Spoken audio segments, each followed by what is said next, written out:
brothers and sisters, this again is the Rubenite, Brother Rakayash. Wanted to jump on real quick and let you guys know I did see a video earlier today that I thought I should share with my audience here on YouTube. Again, just goes to show the correlation between, number one, Judaism, Masonry, and Islam, believe it or not, and how they all boil down to the worship of Satan. Okay? Just like when the Council of Nicaea got involved, their main function was to figure out how to make this paganism appeal to Christians. Okay? And the same thing is going on today, where they have just kind of rolled and combined different gods with Christianity and different gods with Islam and Judaism, and made everybody believe that it's okay to partake in all of these different things, knowing darn well that this is a complete contradiction to what the Most High God asked us to do. Okay? If you go to Psalms 83, it basically tells you that the whole entire earth has conspired against the children of Israel to, number one, make sure that we don't remember who we are, and to make sure that nobody else knows who we are, and to keep everybody in a deep sleep, so that way when Yeshua does come back, number one, they won't be able to recognize him.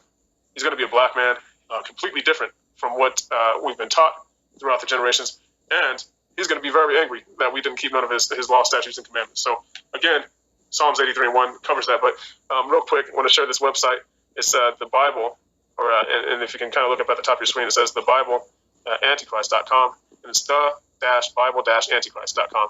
And I want to share this because not too many people realize, and I didn't realize, so I took a look at it, but the Roman Catholic outfits are identical to that of the KKK. And for those of you in the Western world, in the United States, you're going to know what the KKK is all about. The massive killings and destruction and wicked behavior that they exhibited, in the late 1800s, going on up into the 60s and 70s. So again, take a look at this site. Here you have at the top Roman Catholics dressed up in their KKK outfits, and here's an ancient depiction down here on this site of the. It says, "Notice what the Roman Catholic butchers are wearing." If you look at their garb, kind of similar, huh? Right, and the different methods of torture. They're so proud of what they were doing that they, solicited artists and painters to capture these horrific moments. But they took great pride, the Romans, in doing such things, as did the Ku Klux Klan. Okay, again, it all ties together. It all ties together at the end. So I recommend checking out this website. But again, I'm going to get into showing you this video clip of something that I watched earlier, and I think you guys would find this useful. Isn't it interesting how all the secret societies and clubs, occult clubs, are in roughly the same area in Washington, D.C.? Whatever's Egypt got to do with the United States of America?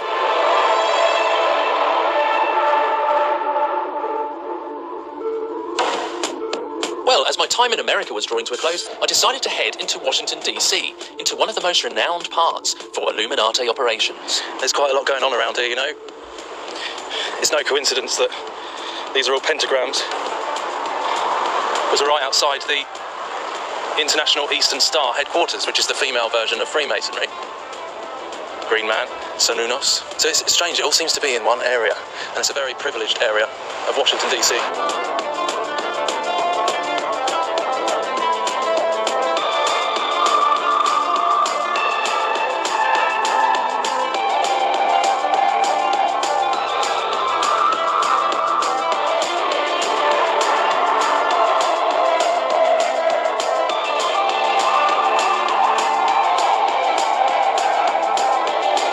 Freemasonic symbolism that surrounds Washington, D.C. is absolutely undeniable.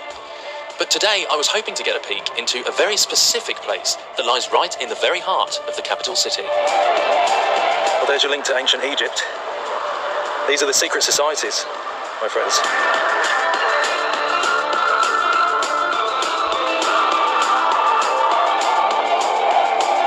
What is this place? Ancient Egypt.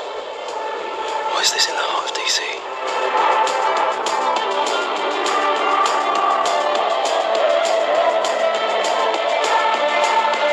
And I was absolutely astounded to see that practically everything that we expose here on RSE had its place on the bookshelf of this Freemasonic library.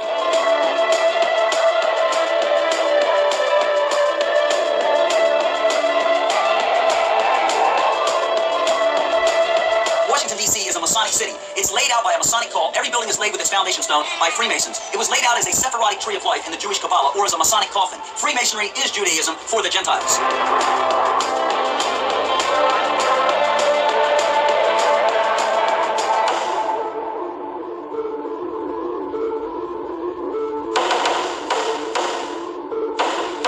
This painting is of George Washington laying the cornerstone to our Capitol. This is significant because he's wearing his full Masonic ritual regalia. He's got his square and compass.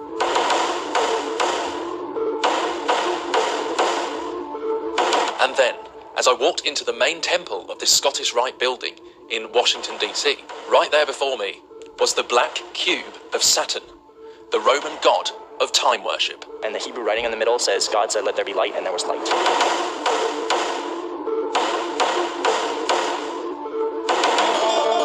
And the Hebrew writing in the middle says, God said, let there be light, and there was light.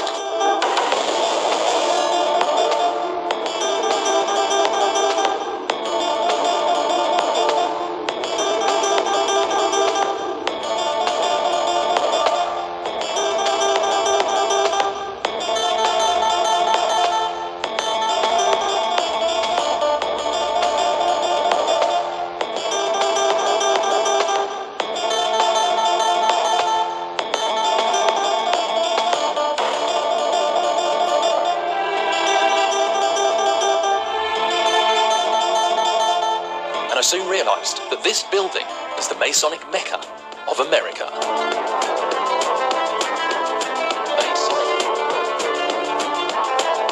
Masonic Mecca of America.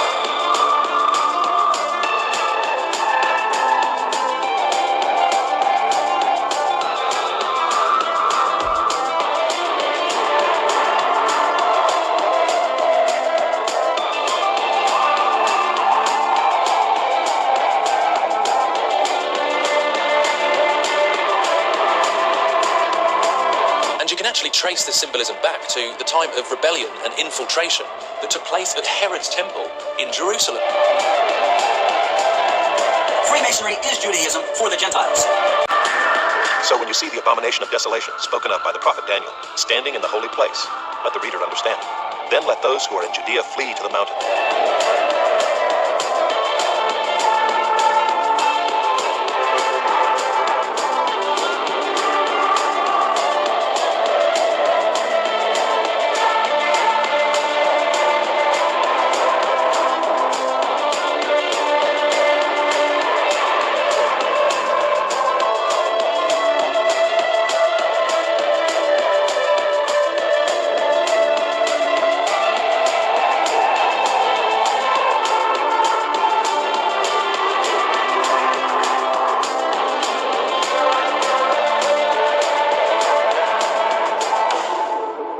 And the Hebrew writing in the middle says, God said, let there be light, and there was light.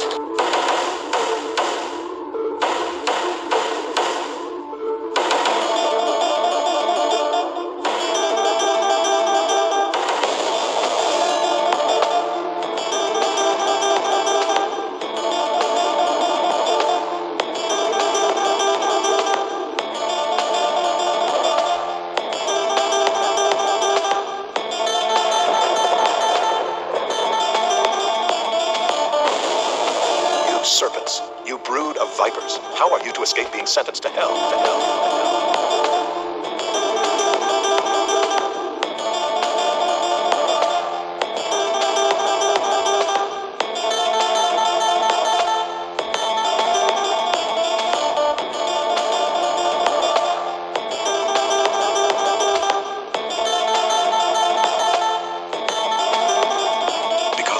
Forsaken me and have profaned this place by making offerings in it to other gods whom neither they nor their fathers nor the kings of Judah have known. And because they have filled this place with the blood of innocents, and have built the high places of Baal to burn their sons in the fire as burnt offerings to Baal, which I did not command or decree, nor did it come into my mind.